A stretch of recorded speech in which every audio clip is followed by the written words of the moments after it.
Welcome back to Hannity. Tonight we continue our GOP debate preview with another look into what voters really think about the different Republican candidates running for president. Now, just days ago, we sent our team of producers to capture a focus group hosted by our friend Frank Luntz in the important state of New Hampshire, where Republican voters sounded off about the GOP field. Now, take a look at how the focus group reacted to former Florida Governor Jeb Bush. We don't want a hand-selected, here's your guy. He's got a lead and he's got money. How is he hand-selected? He's the establishment choice. He's the establishment choice. They want a Jeb Bush Rubio ticket. And they'll do anything they can to get it. He's a progressive. He's a rhino. He's Wait. He's a progressive? He's a progressive. Jeb Bush. Yes. Why is he so progressive? I think he's progressive because he has so many, he's at the border, the immigration, I think he's too progressive on that.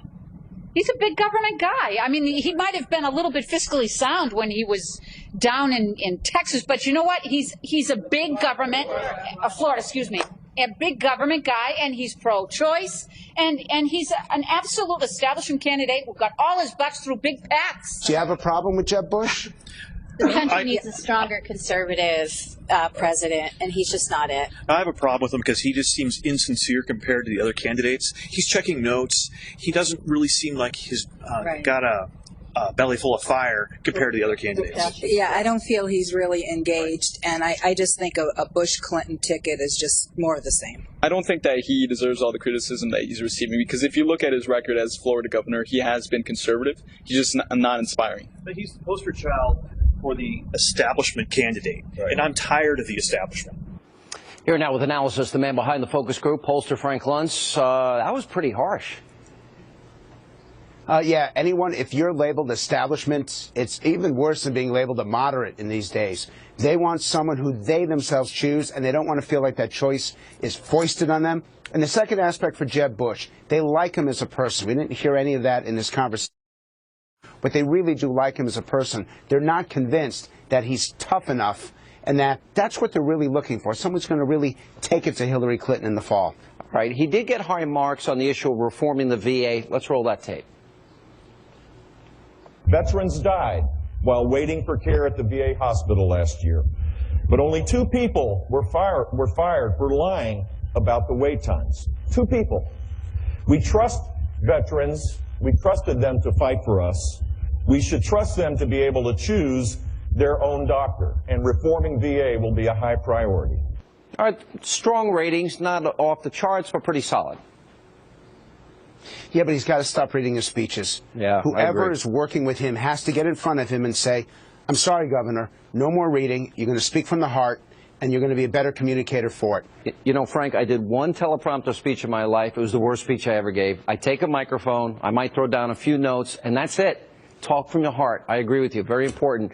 You had the focus group comparing and contrasting Donald Trump and Jeb Bush. I thought this shot was pretty interesting. Let's roll this tape. Who is more conservative, Jeb Bush or Donald Trump? Donald Trump. Jeb Bush. Who thinks Jeb Bush? Who thinks Donald Trump? Seriously? Seriously? Yeah, yes. I mean, that's significant. Are you talking fiscally conservative or socially? Just overall. Most of you think Donald Trump is to the right of Jeb Bush. Yes. That's incredible. You know, it's interesting because Donald Trump was a businessman. He supported a lot of candidates, basically anybody who's running, I would argue, probably from a business standpoint. That seemed to surprise you. Why? Because Donald Trump has been, if you take a look at his history, the things that he has written and the things that he has said, he's been in a lot of places on a lot of issues. And Jeb Bush has been very consistently a conservative. Yeah. Donald Trump proves to me the Paul Simon theory of politics. A man hears what he wants to hear and disregards the rest. It's all about tone, Sean. It's about Trump being aggressive, Trump being a fighter. To them, they equate that with conservatism. You know what's interesting? They don't really know where he stands on the issues. If you look at Governor Bush's record, it was conservative as governor, but the issues of immigration and Common Core cut so deep, plus coupled with his last name, Obviously, those are the three issues he's struggling with in all of this. Let me go. There was sort of mixed reaction to Senator Ted Cruz. He's been outspoken. He's been bold. He took on his own party, asked them to literally repeal Obamacare. They abandoned him. Let's go to that tape. I don't find anything favorable about him. What I find him as is as a first-term U.S. senator running for president. We went through that process 8 years ago. Look at what we got. Do you think Ted Cruz is the same guy as Barack Obama? I think constitutional conservative.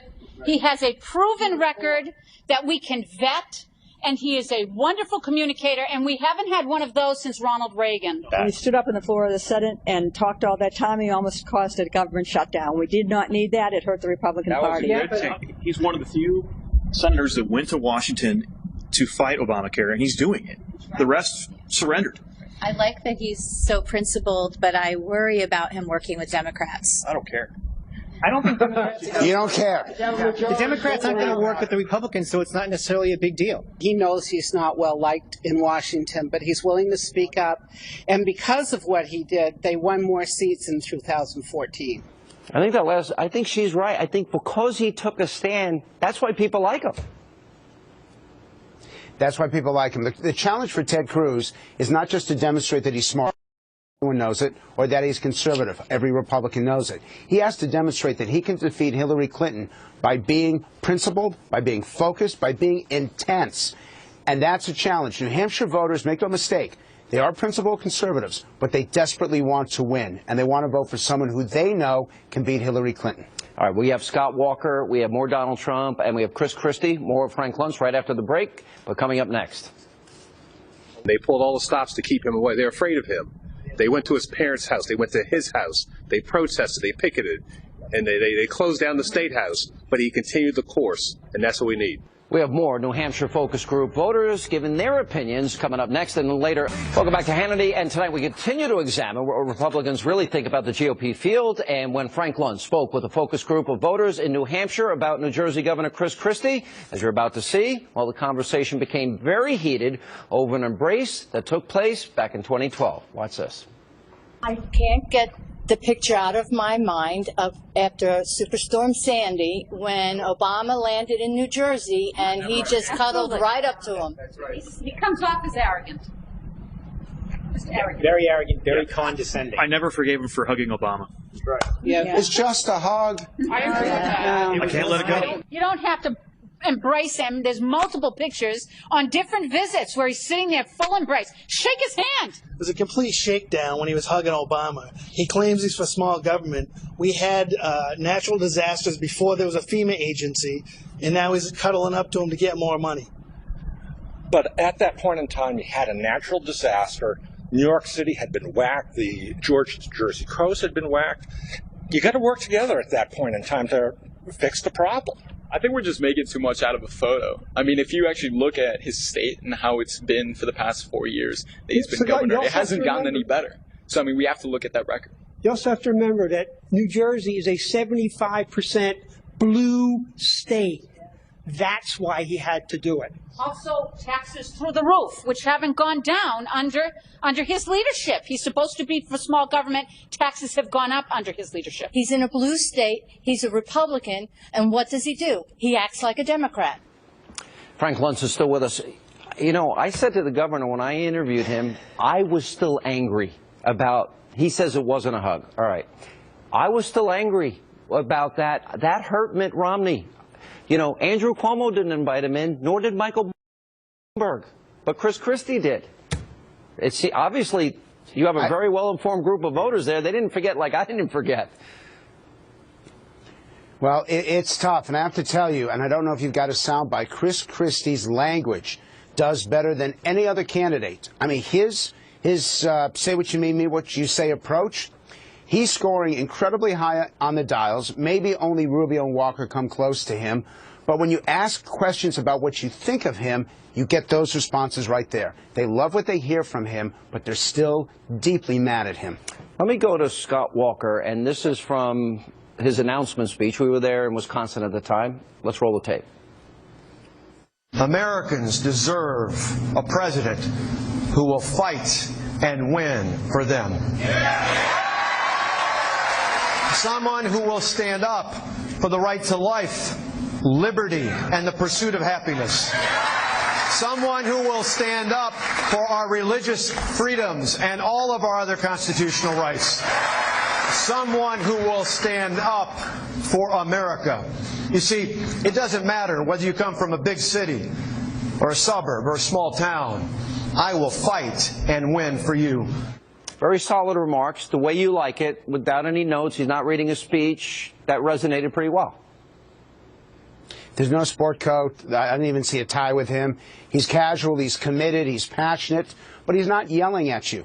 Chris Christie, and I want to say this carefully, Chris Christie too often yells at his audience, and the audience doesn't like it. Walker does it exactly as it should be done for Republican primary voters, right. And he's one of the people I'm going to be watching on Thursday night. Does he bring the passion? Because I know that he's got the language. All right, let's go to Scott Walker with the focus group and see what they have to say about him.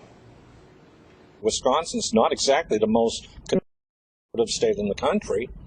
He's done well there. Exactly. It's a liberal state, and he's won 3 elections out of 4 years. Recalls. He can fight the unions, and he's proven that he can fight the unions. And that matters to you. Yes, it does. One of the big things we need to talk about is he fought the public sector unions. That's huge. Roosevelt was against public sector unions. He fought it. He won in that state, which is a huge accomplishment. So kudos to him. He's doing a great job up there. I work in education, and I think that as a university person, that tenure was important. I don't think it belongs in public sector. So I'm not pro-union, and I never was. So you support what he's done? Yeah. I agree with a lot of the positions he's taken, and especially this battle with the unions. I don't think he's really prepared to go into the foreign policy realm as president. I think that's one of the most central issues in this election, and I think that's one that he just doesn't have the experience. I don't think he really knows about immigration. We just saw a clip and he said immigration is a simple problem. That's definitely not true. I'm a Texan, and I think it's one of the most complex problems that this country faces right now. Sometimes you look at what the opponent, how they treat a person, and they pulled all the stops to keep him away. They're afraid of him. They went to his parents' house. They went to his house. They protested. They picketed. And they closed down the State House, but he continued the course, and that's what we need. Pretty positive remarks. Reaction. He's got exactly the attributes that they're looking for. It's one of the reasons that by 72 to 28, Republicans want a governor instead of a senator. He did exactly what they want him to do. His record is well known in Iowa, New Hampshire. It's one of the reasons why he is doing as well as he is in the polls right now. You think Trump sustains? Yes, I do. All right, Frank I think Luntz. that Trump continues to build on his support. I think that people who are against him will stay against him. He's not going anywhere. All right, thank you, Frank. Great work, and we'll see.